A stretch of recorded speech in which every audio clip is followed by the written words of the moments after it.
So, I had recorded on YouTube the other day about my book, Breathe, based on a true story. And I also touched on things of about the World Trade Center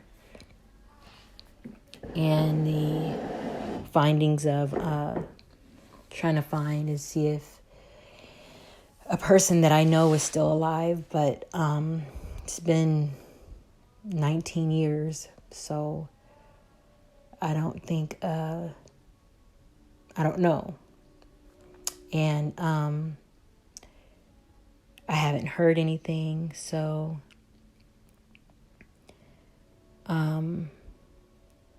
it's kind of hard for me to talk about that, as everyone could see.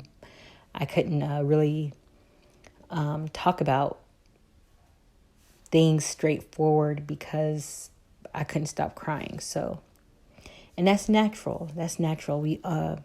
Everybody goes through that stage when they learn or when they remember of that terrible, frightening day.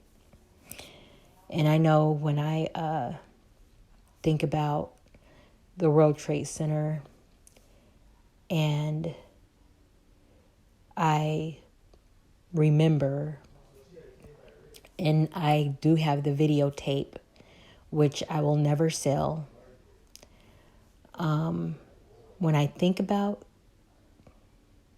the remembrance of all the lives that were lost and a friend that I know that was there, I think about, my mind kind of like just goes blank.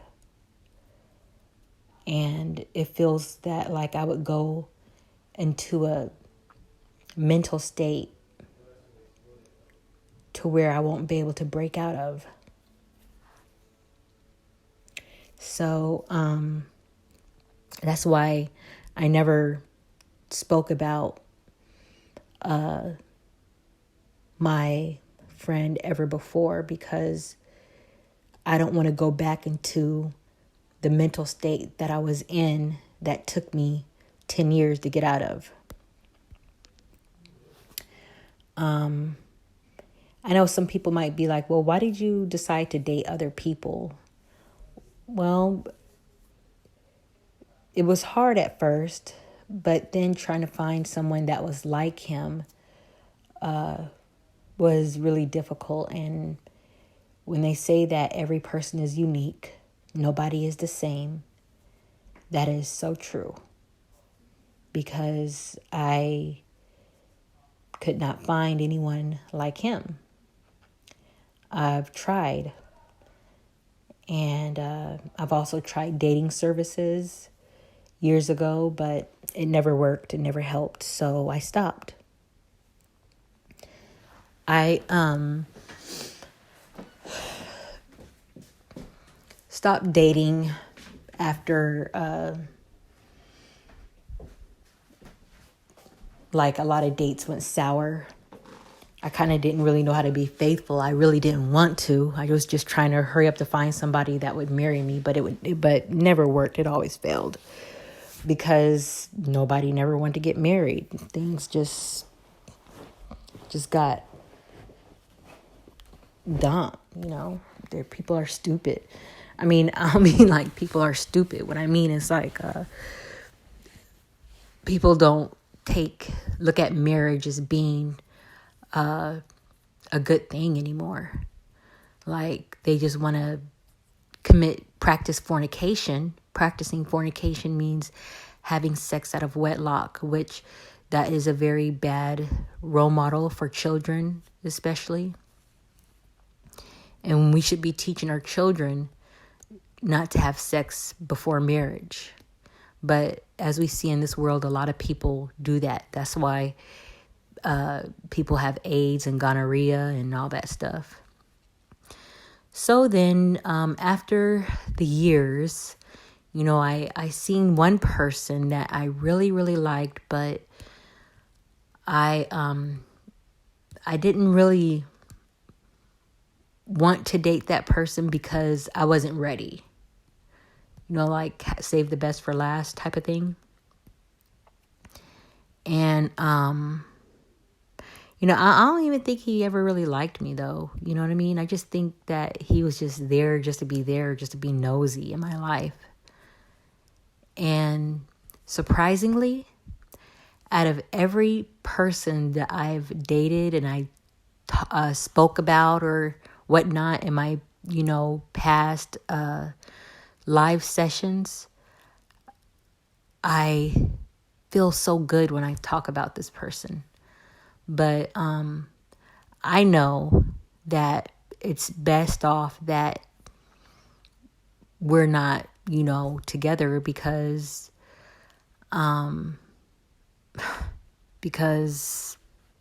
just because it doesn't really, I don't know. I don't think I'm like, I don't know. I just don't feel that we should be together because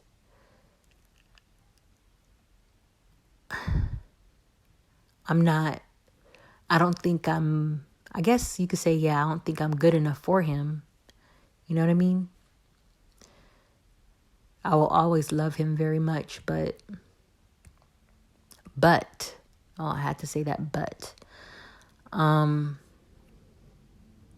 don't think it's wise for me to be with him like that.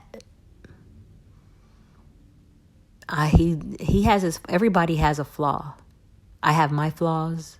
He has his flaws, which I don't mind about, his flaws because you could always work on that, which it'll take a lifetime.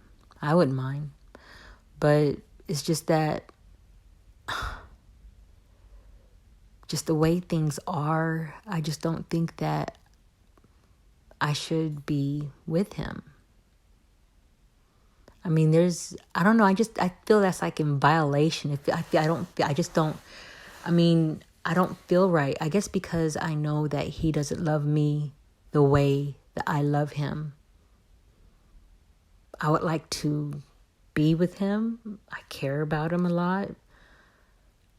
But, if he likes other type of women and he desires a different type of female, then I'm not just going to sit around and let him do that while he's being with me, If I'm not his cup of tea, then I'm just not, and I have to live with that.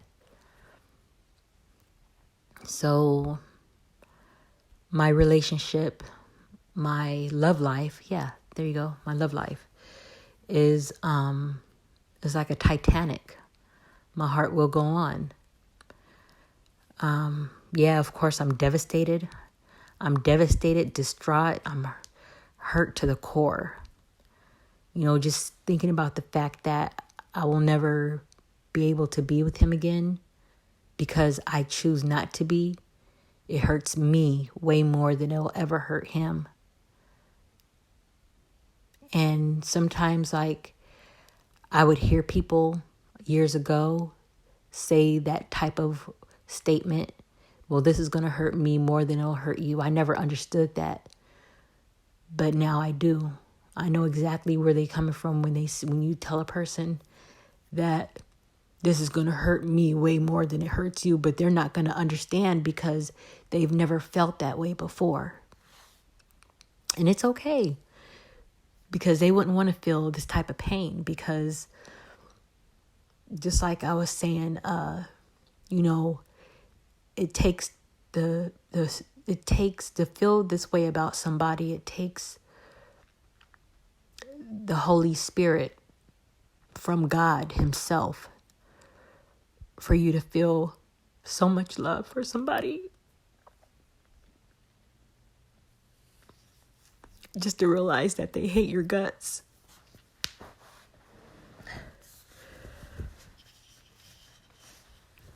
That's the part that hurts worse. Is that, realizing after all these years, they just stay around to let you know how much they hate you. You're just like, oh, clear eyes, okay. But I guess, things happen. Things happen, and I just have to deal with that. I just have to deal with that, and it really sucks. But like I said, my heart will go on. I have to.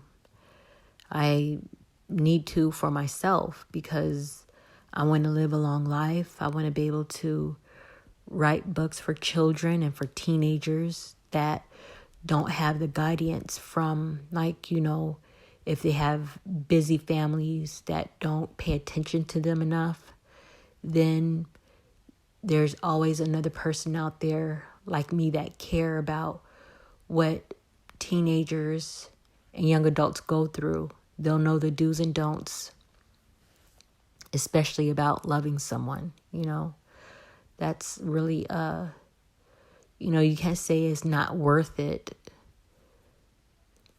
It's not worth it. I mean, that's kind of like questioning, was it worth for Jesus Christ to die for all mankind's sin? I mean, how did God really feel? Do anybody know how God felt when mankind killed and murdered his only begotten son, his only son that's been with him ever since the watery deeps of the earth? In Genesis chapter 1, where he says, let us make the waters of the earth, when they started creating the earth. So he wasn't talking to himself. God was talking to someone else, which was Jesus Christ, his only begotten son, when he told him, let us make man in our image. And to really analyze the Bible scriptures, but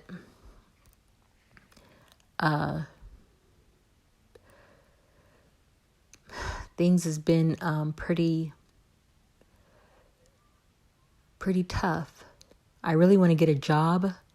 I was like ready to work and go out to get a job, and when this coronavirus happened and it started really like going down, my children begged me not to go to work. So I'm on the verge of wanting to still, but they don't want me to go to work. So like, I'm just thinking like, I have to live off of this little bit of money and not go to work, because I know if I catch that stuff, I won't make it. I know that for a fact. So I just feel that hopefully something turns out good. This will be all over, and it'll just be over. 100,000, more than 100,000 people died. And I'm just really like sad over that. It's really sad. Then a lot of people going out partying and drinking and smoking and leaving their children at home when they should be at home with their children, teaching them their ABCs and 1, 2, 3s. It's like, if there's a pandemic, which we're in a pandemic, and you have children for a reason. You protect your children from not getting sick with this coronavirus, and your children protect you because you love them enough to stay home and watch over them. I cook all the time, for my children. For the past couple of days, I've been cooking like these, they call them Krabby Patties, but they're just turkey patties